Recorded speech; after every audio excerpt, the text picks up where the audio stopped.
Larger committee تشکیل دی گئی جو کہ نیشنل اسمبلی کی اسٹینڈنگ کمیٹی تھی. اس میں تمام اقلیتی جو ایم این اے سے وہ تھے. پھر معاملہ بھیج دیا گیا سینٹ آف پاکستان کو.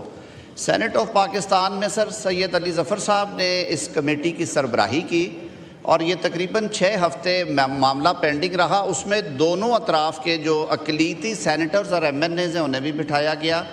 پوری احتیاط کی گئی کہ ان کے رائٹس کے حوالے سے بات ہو, اور جو کو فتنہ گری کی بات ہے یا وہ لوگ جو اپنے آپ کو غیر مسلم سمجھتے ہی نہیں ہیں, میری نظر میں تو وہ اس کے ایمبٹ سے ویسے ہی باہر ہیں, کیونکہ یہ ایکٹ کہتا ہے کہ یہ غیر مسلموں کے لیے ہے. اب میں کھل کے بات کروں گا. جو قادیانی ہے وہ اپنے آپ کو آئین کہتا ہے, پاکستان کی ریاست کہتی ہے کہ یہ غیر مسلم ہے, اور وہ اس کیٹیگری میں اپنے آپ کو نہیں مانتے. یہ ان کا اپنا عمل ہے. ہم نے اپنے آقا کے حضور پیش ہونا ہے روز محشر, اور ہم سرخرو ہو کے جائیں گے انشاءاللہ العزیز. میرے آقا کا ہی حکم ہے کہ اقلیتوں کا خیال کرو, ان کے حقوق کو تحفظ دو, ریاست کی یہ ذمہ داری ہے. میرا آئین یہ کہتا ہے آرٹیکل 20 کہ ہم نے ان کو حقوق دینے ہیں, اور آرٹیکل 20 کو جب انٹرپریٹ کیا سپریم کورٹ نے اور چیلنج کیا گیا 1984 کا آرڈیننس, تو اس میں کہہ دیا گیا کہ جو لوگ اپنے آپ کو غیر مسلم نہیں مانتے اور خود کو اسلام کا لبادہ اوڑھ کے اسلامی شاعر جو ہیں ان کی ترویج کرنا چاہتے ہیں, ان کو آرٹیکل 20 کی پروٹیکشن حاصل نہیں ہے. تو اسی پیرائے میں یہ سارا جو ہے یہ قانون بنایا گیا.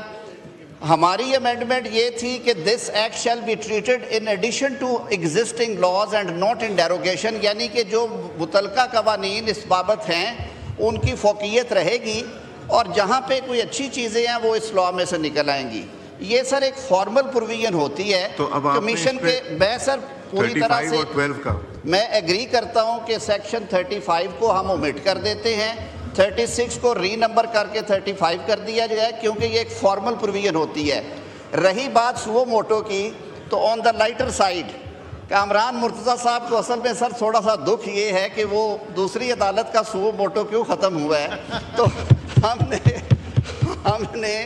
ہم نے آئینی عدالت سے سوو موٹو دیا تھا واپس, کیونکہ سوو موٹو کے خوف سے لوگ جو تھے وہ گھروں میں چلے جاتے تھے. کمیشن ویسے ہے, یہ نوید قمر صاحب کے لیے عرض کروں گا, یہ بے ضرر کمیشن ہے. یہ اپنے حقوق کے حوالے سے بات کریں گے بیٹھ کے وہاں پہ, اور ان کے پاس کوئی سزا جزا کے فیصلے کرنے کے اختیار نہیں ہے. جو ہوگا یہ ریکمنڈیشن کی صورت میں حکومت کو ہی بھیجیں گے. لیکن اس کے باوجود اگر سمجھتے ہیں کہ اگر ہم نے سوو موٹو سے کنارہ کر ہی لیا ہے تو پھر پورا کر لیتے ہیں سر, پھر نہ ادھر رہتے ہیں نہ ادھر رہتے ہیں, چھوڑ دیتے ہیں ایسے بھی. تو ان دو تجاویز کو آئی کنسیڈ ٹو کلیریفائی دا سچویشن. اس کے ساتھ سر میری یہ استدعا ہوگی کہ اس کو 12 سال سے سر یہ پینڈنگ ہے, اس کو پاس کر دیا جائے. میں خاص طور پہ اپنے جو اقلیتی ایم این اے ہیں, عامر جیوا صاحب, کوستانی صاحب ہیں ہمارے منسٹر فار اسٹیٹ, دھنیش کمار صاحب ہیں, سارے دوست احباب جتنے بھی یہاں پہ ممبران قومی اسمبلی اور سینٹ ہیں, میں ان کا شکر گزار ہوں. انہوں نے بڑی محنت کی اس سارے معاملے میں آگے چلانے کے لیے.